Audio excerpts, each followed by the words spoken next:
is 2 years. So a much smaller term of a loan.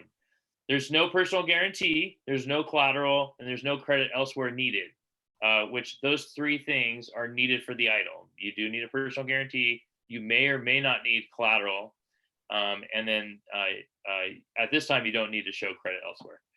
So the other paperwork that you need to gather for the payment protection program is I forgot to put it on here, but there's a universal application, which we have access to, the lenders have access to, the Treasury's website has the new application on, but at the SVDC throughout the state of California, we're here to help you fill out this universal application so that when you go and apply for the lender, you're much more prepared.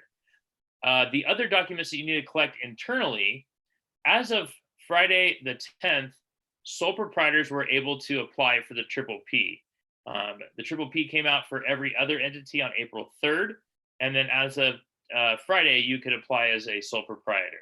So as a sole proprietor, you need to apply with the universal form, as well as you need to get together all your 1099s for 2019. And that's some of the other additional documentation that you need to submit to the lenders.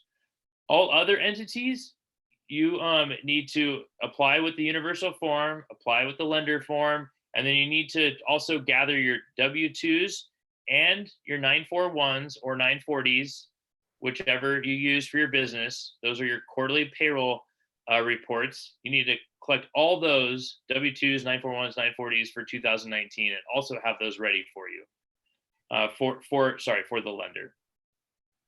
So what can the money be used for payment protection program?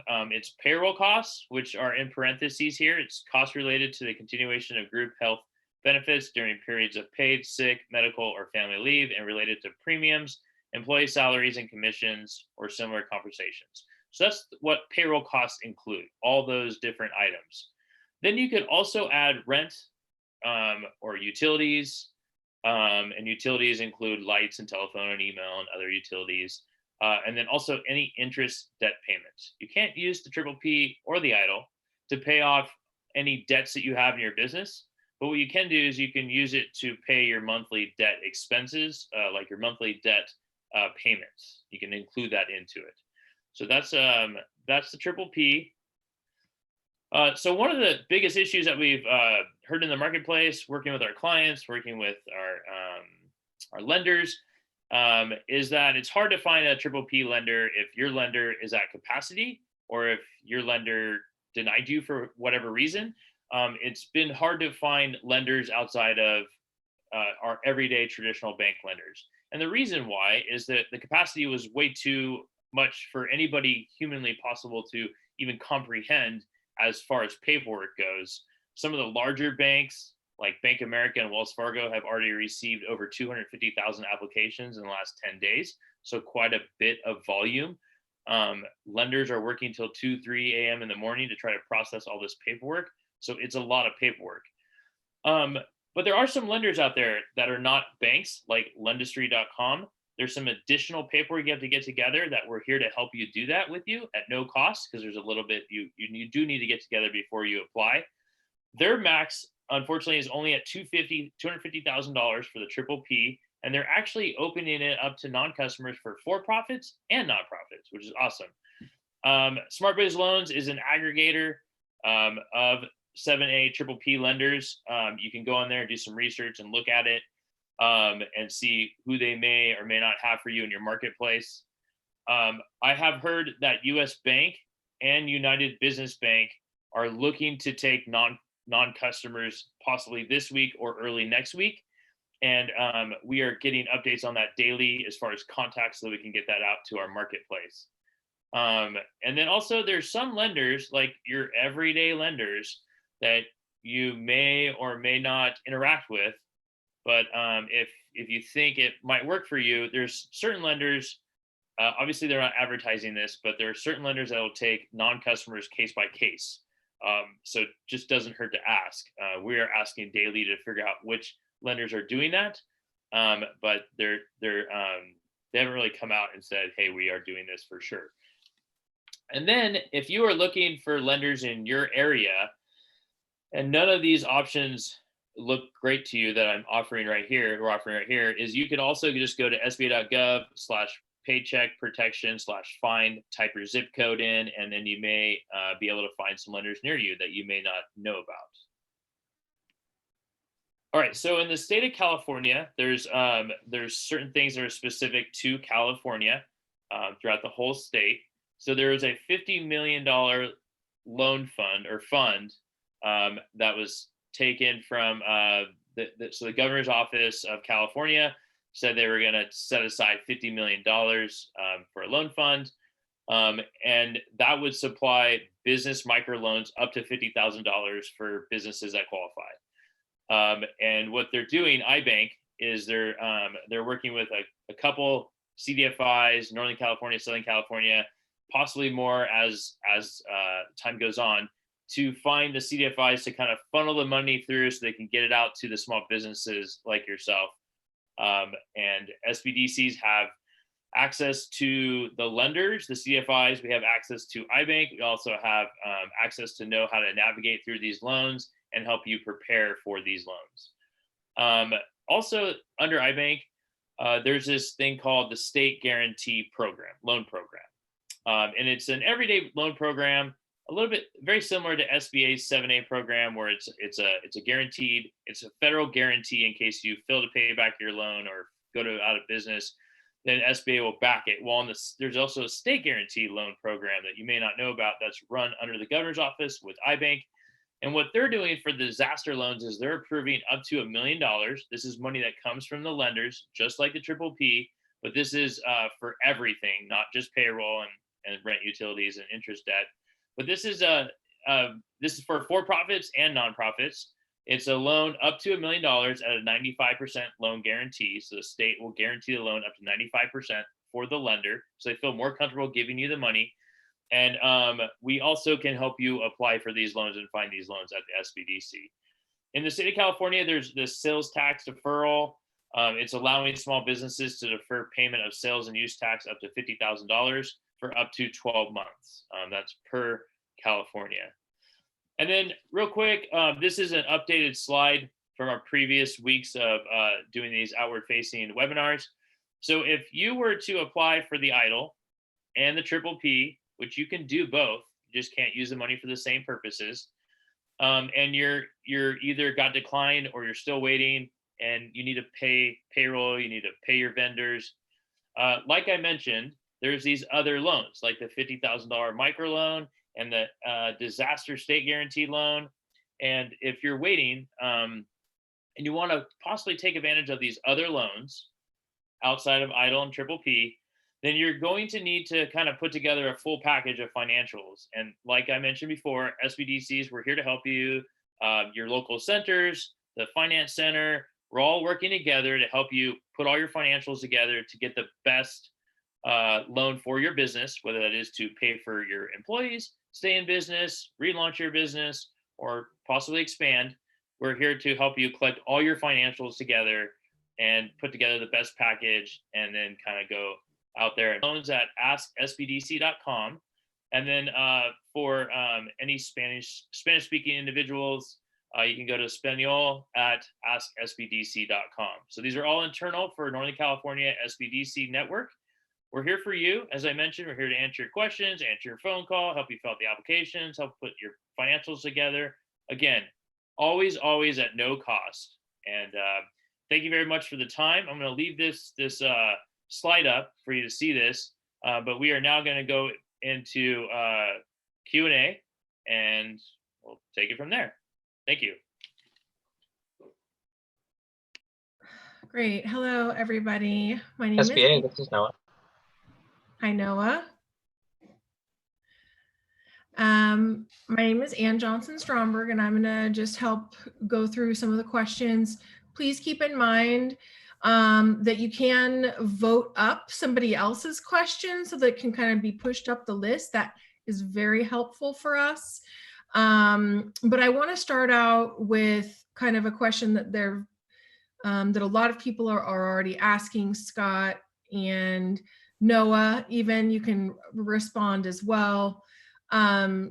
your slides have changed substantially regarding the idle loan. So for people who had been told that they could apply for up to $2 million, now the instruction is they can apply for up to $15,000 through idle. Is that correct, Scott? Yeah, so the only thing that's really stayed consistent with the idle is that there's no spot to put how much you want or how much you qualify for. That's an internal decision from SBA. So that's stayed consistent. They still ask for your sales revenue and your cost of goods total. So they're kind of figuring out what your operating expenses are to figure out what your working capital is. But yes, at this time, the max is $15,000. And what if somebody had already been told that they were under consideration for a substantially larger amount? Will those be changed? Hey, Noah, do you know the answer to someone that's in the queue that were told they're qualified for a larger amount? Are they going to get that, or is it just going to be automatically approved for $15,000? If you can unmute yourself, Noah. The one that is going to be the one that's providing both guidance and they have their own process that they implement for that program. But the guidelines of the program say that independent contractors shouldn't be included in the calculations for the Paycheck Protection Program, because independent contractors are able to apply to that program for themselves.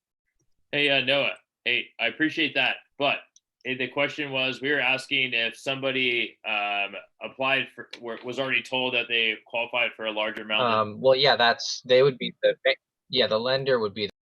I think Noah, No, I'm guessing Noah's on actually dealing with a call. Somebody else. Okay, don't worry about it. All right, so I don't know if Noah's ever going to answer that question, but I'll tell you this. I think I don't really know what the answer is. If I say something that's probably wrong, because I'm not at SBA Disaster making the decisions, but we have had people before they changed it to $15,000 max get approved for more. So if you were told you were going to get approved for more, I don't know. You could either get that or you could get 15 grand. But so I don't really have an answer for you, to be honest. Well, hopefully we'll hear back from SBA on that by Wednesday when we do our next call like this, everyone. Okay, so I've had multiple people want to know, was the PPP guidance for sole proprietors ever issued? No, there was no legislation. We didn't find out till Friday that there was no. I thought there was going to be legislation. Everybody else did too. We thought there was going to be a new application, but apparently not. It's unfortunately, it was as easy as just saying, well, here's April 10th. So now the sole proprietors and 1099 contractors can apply for Triple P. You just have to get together your 1099s from 2019 as proof that you did have income coming in. So yeah, there's no new legislation, no new rules. The Triple P application, the most updated one, does have a box for sole proprietor on there. Okay, how long does it take? Hopefully we'll only answer this question once. So everybody listen. How long does it take from the time one applies for the idle to the time a case manager will contact us regarding the paperwork? I applied for one and haven't been contacted yet as of today. All right. So without counting weekends, for one, I don't know, with counting weekends, that was 12 days ago. Today's the 13th. Counting weekends, it might be like 8 days. It's a great question. I don't know the answer. I'm thinking it could potentially take 2 to 3 weeks from the time you apply to get a case manager. Okay. Najira says, I'm a sole proprietor that applied for an idle loan online. I've received a loan number. It never asked for a 5C or 4506T. Is there something else I need to do? Yeah, so if you applied before March 29th, I spoke with a client earlier today that applied on the 18th and hasn't heard back yet. So if you applied before the 29th of March, and have not heard anything as far as like next steps, then you need to reapply. If you apply before the 29th, it was a Sunday. And then for this one, if they applied before the 29th, they need to reapply. If they applied after the 29th and you haven't heard, then you need to be patient because they are eventually going to get to you. Okay. Is there a good way to check the status of my application? Brian asks. I wish there was a good way to do that. Unfortunately, at this time, there is no good way to do that.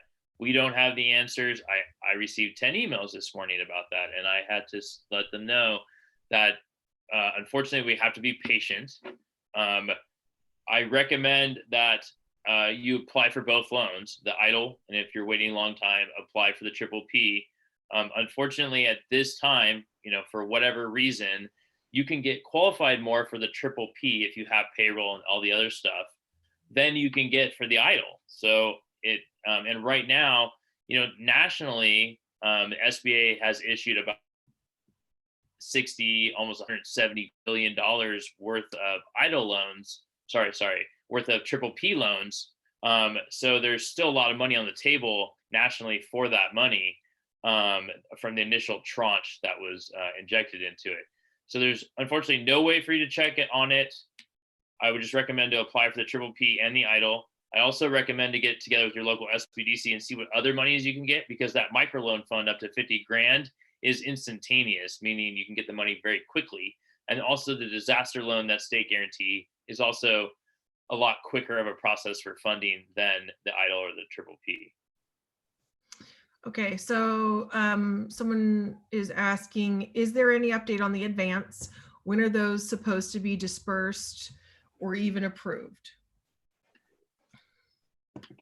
So the advances are supposed to be dispersed. I mean, we heard last week that they were coming this week, but I don't know what that means. I don't know if that means if you applied last week, you're getting it this week, or if you applied when it first came out, that they're finally getting it. And that's what I think, because the advance came out about 2 weeks ago, I think, maybe 3.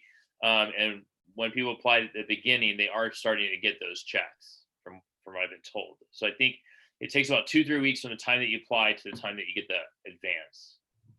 Okay. Lucas is saying, if we get the loan after applying, does the 10K advance need to be paid back? And let's say I get a $10,000 or a $20,000 loan, would I need to be paying back 10 or 20? So the advance, if you qualify for it, up to $10,000 is fully forgivable. So you don't have to pay back any of the advance. That if in that case, and that's this case scenario, it was a 10 advance and 10 loan. The 10 loan, the $10,000 loan, you would have to pay back, but you wouldn't have to start paying that back until the 12th month. Until the 12th month. So we're in April. So the 12th month would be April. March. So you'd have to start paying that back next March. Okay. So Christina asked, does PPP cover workers' compensation premiums? And the answer to that is yes. Heighton asks, I've applied for the EIDL and have the application number, but haven't heard back from SBA.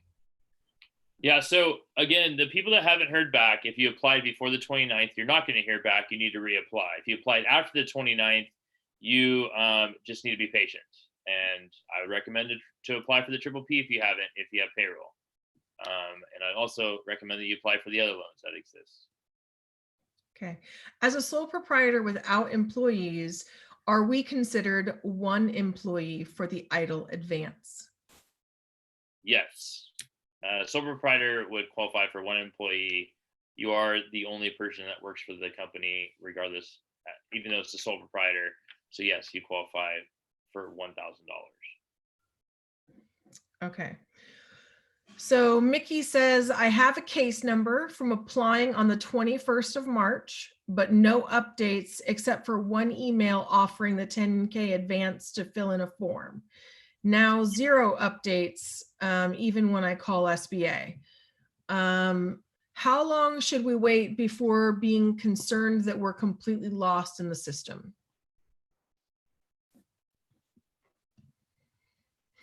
So if you applied, so it's unfortunately, I apologize, but if you applied before the 29th and you haven't heard any further communication about, hey, thanks for your application, we need you to fill these other forms out, or hey, you're qualified for this amount, then you need to reapply. All right, so I'm not going to answer or do any more of the timeline questions because, as you can see, guys, we really just don't have those answers. But I want to get to the ones that we can answer. So, so I'm going to go for that. Sean Gerson is asking, do the funds and also one last thing, please say what you're talking about, whether you're talking about the PPP or the EIDL. Okay. If I'm eligible for help from SBA, am I eligible for help from the SBA if I haven't registered my local city in my local city as a business? So I think that James is asking whether or not he's eligible for SBA if he doesn't have a business license. I mean, if the EIDL, not sure if it really matters, to be honest with you, but for the triple P, it might matter because the lenders are deciding on that or not. So if you're talking about the triple P, go ask your lender. And if you're talking about the EIDL, just apply. Actually, what we're being told is just like I mentioned in the disclaimer, number one, things change all the time. It was true when we started talking about it today. And number three, do not hesitate to apply regardless if you think you qualify or not. Just apply. They'll tell you if you qualify or not. Okay. Kian is saying that that they received an email from the San Francisco SCORE office this morning saying that PPP is not available to sole proprietors and that they have to apply for unemployment. Have you heard that, Scott? I think SCORE should update their stuff. And then two, I think that, actually, I know that this triple P is open to sole props. It opened on Friday, the 10th. Oddly enough, I'm going to have Sunita talk about this, but oddly enough, I think if you're a 1099, you can apply for unemployment and triple P at the same time. Is that true, Sunita, or no? It is, but California doesn't have the unemployment for the 1099 person or sole prop set up yet. So they're still trying to work through on how exactly they're going to do that. Okay, thanks. So currently, as a 1099 individual contractor, you can only apply for the triple P. You can also apply for the EIDL too, actually, which I strongly recommend you to apply for both, since the EIDL's max is 15 and triple P is higher. But yeah, so currently this time as an independent contractor or a sole prop, the best case for you is to apply for the triple P and the EIDL, and then potentially unemployment later. Shayla is asking, is it true that initially the PPP was allowed to include FICA tax expenses when calculating payroll expenses, and now they're not allowed to be included, which reduces the amount of loan you can qualify for? Do either of you know that? I don't believe it was ever included. I agree.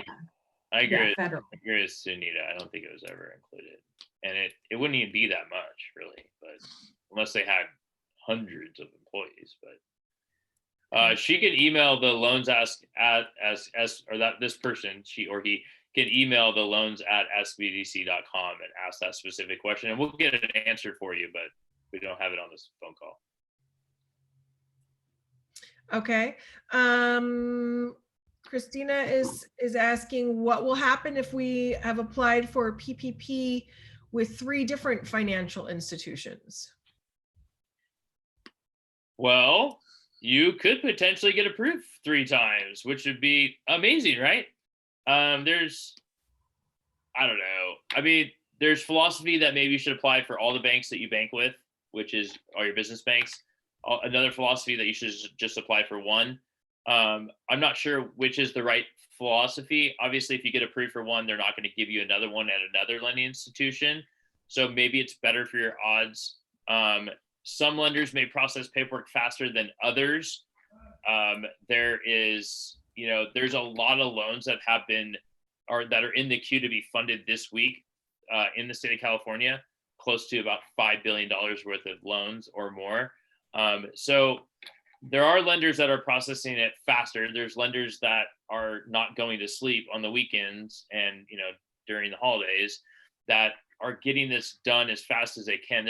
Most lenders, I've been emailing them about doing other loans. Like there's some industries that are expanding. Most lenders have taken all their people and routed them to just doing triple P, and they're not having to do anything else. No other loans, which is crazy.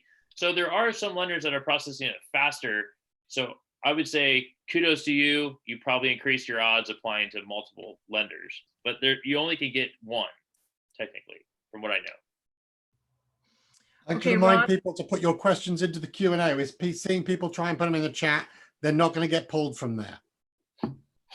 Rhonda is asking that she applied and put 0 for employees because we only have founders and contractors. Do founders and contractors qualify? And I'm assuming that she's asking for PPP. So can I correct that because she had put 0? Okay, so this is a really weird conundrum. So 1099 contractors technically do qualify under payroll, but they can apply on their own. So some of the guidance we received is just let them apply on their own as 1099 contractors since they're not actually employees. Now, founders are different.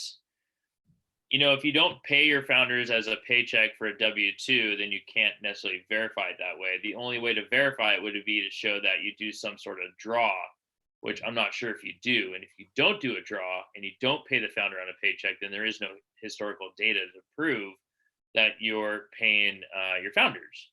So it depends on how you pay your founders. If you pay through a draw, then you'd have to somehow show that through your paperwork, either your CPA, your bookkeeper, or possibly your tax accountant. You'd have to show that somehow. This is a very difficult question to answer very quickly. So I would recommend that you email the loans at asksbdc.com and then we can get back to you on that.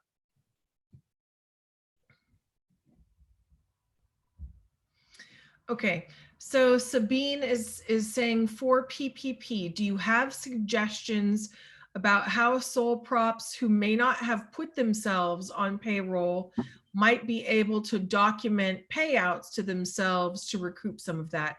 You kind of answered that in this last question, but could you restate that, Scott? Yeah. So Sunita, I'm not sure if you want to say it in a different way on how sole proprietors that don't pay themselves on payroll and then also don't have like a 1099 that they can count, because that's another way. Can you explain like maybe in a different way how they would prove that per se? You would have to take your Schedule C and then that would be your proof. Or you'd have to do a profit and loss statement and provide that information to them. And that's how you can show how you're getting paid. They would take your net also if you're a sole prop, and if it's negative, then it's going to be difficult to show how much you're getting paid unless you show the bank would be okay with you showing a monthly pull from the business account showing that that is your income. So thank you, Sunita. So she mentioned Schedule C. So if you haven't filed your Schedule C for 2019, I would recommend that you do that immediately. If you are not able to do that, then yes, you would need to take your 2019 year-to-date P&L, profit and loss, that Sunita mentioned, and kind of show, we can help you with this if you're struggling to kind of figure this out, but we'd have to essentially take your expenses and show to the right of them in a pen and say, hey, this is the money that this person pays themselves. They pay it here through this mechanism. You'd have to do that. If obviously bookkeepers and CPAs and tax accountants are all really busy right now. We don't have certifications to be those people, but we do have expertise and knowledge on what possibly an accountant would do or a bookkeeper would do or like how to read financials and present them the best way to lenders, we specialize in that, and we can help you with that at no cost. Okay. Multiple questions are coming up in regards to bringing employees back for the PPP. So Susan is saying, what is the criteria for bringing employees back on so that PPP can be forgiven? Is it the day the PPP gets funded, or is it on or before 6/30/2020? So we received different updates on this over the last couple weeks. Originally, we were saying that you need to hire them back before you apply, but there's some new information on that to where that there's no need to hire them back before you apply. Like, you can hire them once you get the money from the Triple P. I'm just reading this from a different thing I got updated on this morning. But as far as what was the other part of that? So part of it was, do they need to rehire them back? The other part was what? Is it the day that it gets funded, or is it on or before 6/30/2020? I'm not sure where the 6/30 date is. Yeah, coming. there's a 6/30/2020 date rolling out there. Do you know what that is, Sunita, specifically for the 6/30? Like, do they have to spend it before that, or did it apply before that? I believe it's applied before that at this point in time, but the day that it funds is the day they need to have their people back, because you have 8 weeks from that date for the forgiveness to be able to spend 75% on that on payroll and the other 25% on others. Now, if you spend, the minimum is 75% on payroll. So you have 8 weeks starting the day that you get that funding. So businesses are afraid or surmising from these questions that they are committing to rehiring by June, but they're worried that their business won't be able to reopen by June because of the requirements with the shuttered businesses on the state level or county levels. What is your suggestion then? So the suggestion is to apply as soon as possible, because the money may or may not run out, like the EIDL, where it's, went from 2 million max to 15 grand max. The PPP, does have a limitation on how much money could be potentially dispersed throughout the nation, but that also may change, changing day to day. So the suggestion is to apply as soon as possible, regardless of when you think you may be able to open or may not be able to open. As Sunita mentioned, you need to apply for the loan, and then by the time you say you apply for the loan today and you find out Wednesday you're approved, and then you have to hire people back by Friday or next Monday, so that it's just a streamlined process of saying, I have the money, I have my people back, and then I have my money in my bank, so then I can pay them for the next 2.5 months, because it's a 2.5 month distribution of funds. And as Sunita mentioned, if 75% or more of the money that you received was used on payroll, then it could potentially be forgiven for the first 8 weeks. For all of those on the call, we've got 253 questions in the queue right now.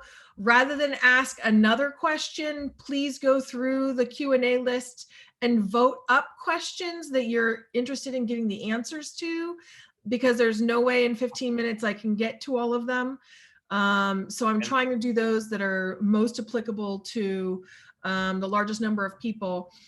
Alan, can you let us know whether or not there will be a copy of the slide presentation? Yes, it's ready available. I'll put a link to it in the chat. And then Great. also, so I've only received probably like 20 emails since we launched this site right here on this call today.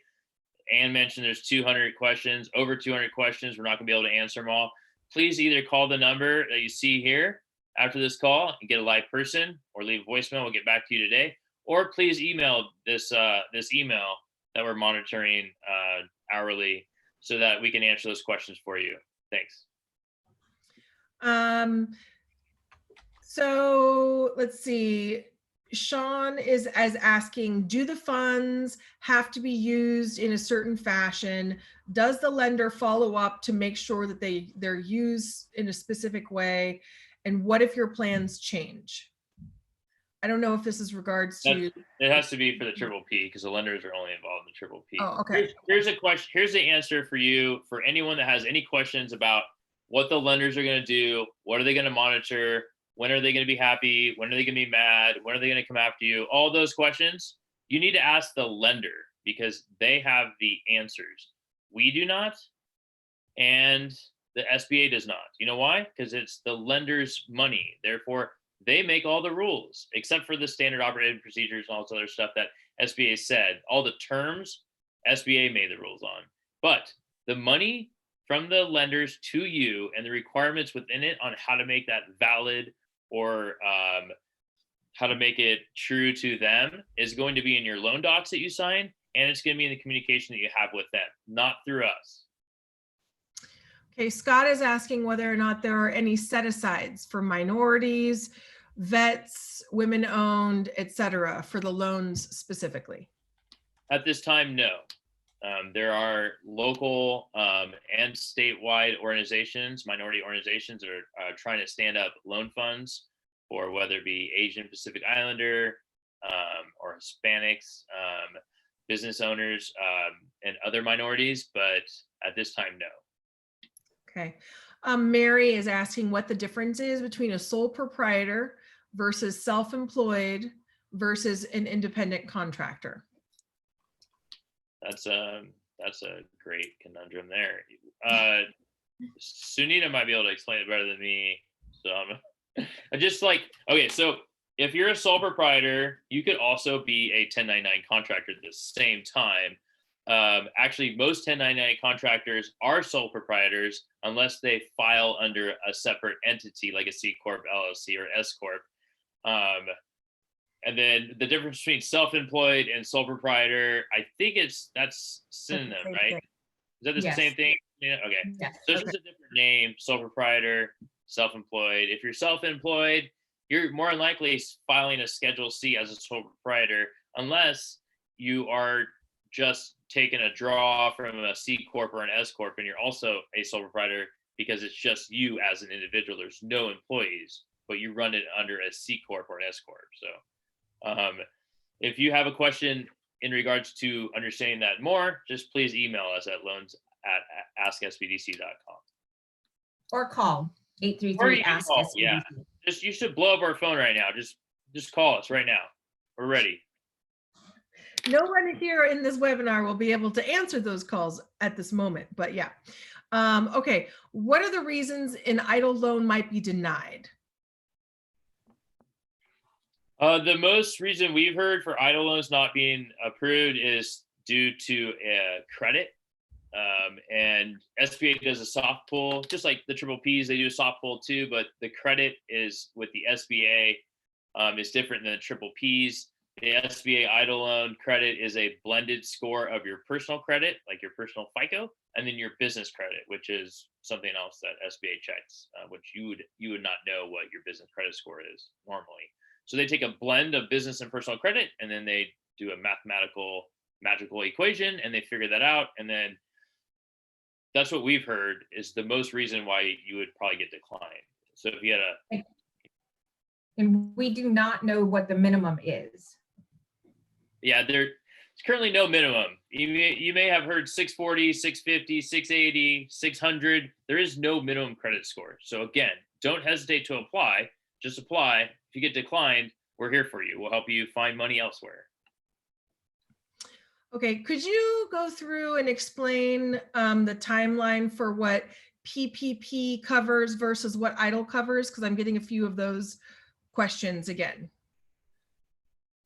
So it seems to me and to us that the triple P would be faster funding mechanism than the EIDL, because the EIDL, the money's coming from DC, it's coming from SBA, and they wire it to you.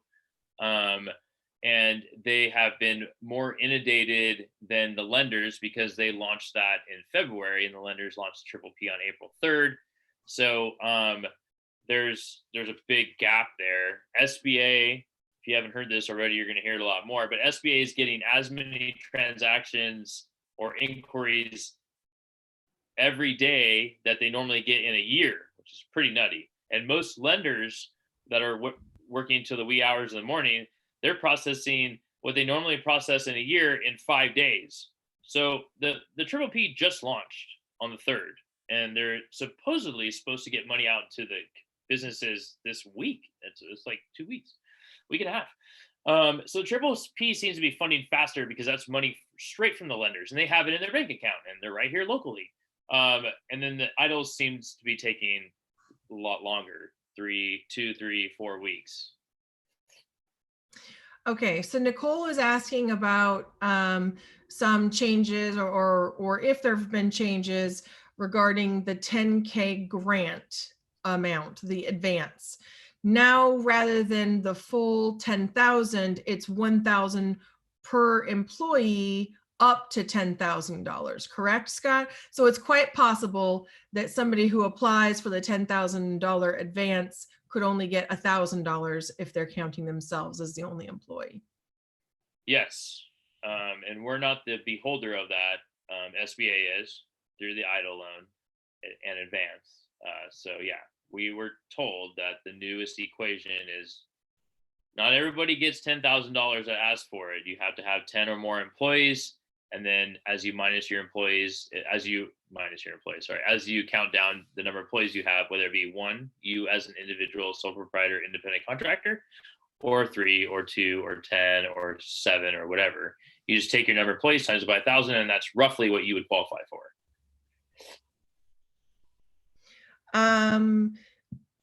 Let's see, the PPP requires, this is from Jennifer Root, the PPP requires no more than 25% of the forgiven amount may be for non-payroll costs, in quotes.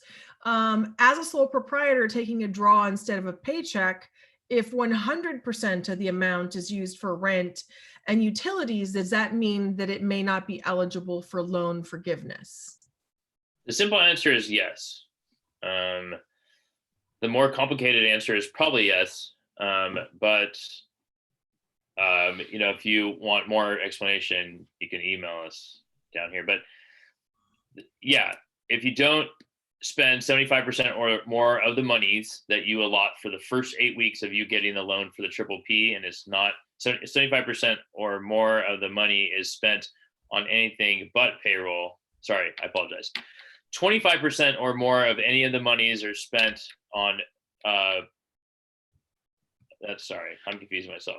Sunia, can you say it better than I can say it? Like, is it 25? Absolutely. So if you spend more than 25% of that money that you receive other than payroll, then yes, the forgiveness portion of it is going to be altered. So if you spend 50-50, then you only get 50% of that money as forgiven. If you don't spend any of that money on payroll, then you'll have to double check with the lender. But from the verbiage that we read from Treasury and the SBA, it would not be forgiven. Okay, we have time for one more question. So I'm going to have Scott answer Rodney's question. Does the PPP cover expenses retroactively since, sorry, does the PPP cover expenses retroactively since the date businesses were affected by the virus? No, the PPP, so let's see, the PPP has, all right, so whatever status you had your employees at before February 15th, 2020, whether it be part-time or full-time, you have to, the Triple P is used to bring those people back on, either part-time or full-time, whatever the full status was of them before February 15th. You're supposed, if you laid them off, you're supposed to bring them back on at the same status, same pay, and then you're supposed to pay them for the next 2.5 months, and that's what the money is used for. It's not a retro thing. Neither PPP or EIDL is retro per se. Idle is not used for expansion. It's also not used for loss of revenue. I forgot to mention that earlier. It's just used for, working capital, and the working capital needs are specific to 2019 because 2020 is a little different of a year, as we all know. Thank you all so much for joining us today. We will do another one of these public webinars with the latest information that we have on Wednesday from 10:30 to 11:30. On Thursday in Spanish from 10:30 to 11:30 as well. So please join us if you're wanting to hear what the latest information is. We appreciate all of your time and we wish you good luck in all of your efforts. Could you, Scott, just share the phone number for Ask SBDC as well as the website? There we go. The email address 833-ASK-SBDC or loans@asksbdc.com. Thank you all for your time today. Thank you very much. Have a great day. Thank you. And you can catch all of these by subscribing to our YouTube channel and get these which get recorded and posted to the channel immediately.